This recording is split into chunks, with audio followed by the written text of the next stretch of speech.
Hindi ka ordinaryo, kapatid. At hindi ka makasalanan. Huwag mong tatawagin ang sarili mo na makasalanan. Huwag mong tatawagin ang sarili mo na mahina.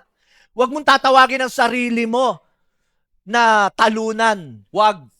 Hindi mo naiintindihan. Amen? Tawagin mo ang sarili mo na lubos na pinagpala. Tawagin mo ang sarili mo na anak ng Diyos. Tawagin mo ang sarili mo na binanal ng Diyos. Matuwid sa harapan ng Panginoon. Nasa iyo ang pabor ng Panginoon. Yan ang itawag mo sa sarili mo sapagkat yan ang totoong identity mo. Yan ka. Huwag kang kokontra.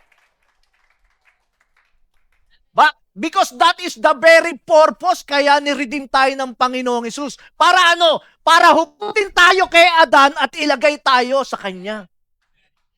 Hugutin tayo sa pagiging ordinaryo, a mere human being na makasalanan at ilagay tayo sa katwiran ng Panginoon.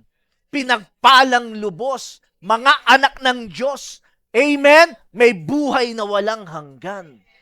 Yan tayo. Amen ba?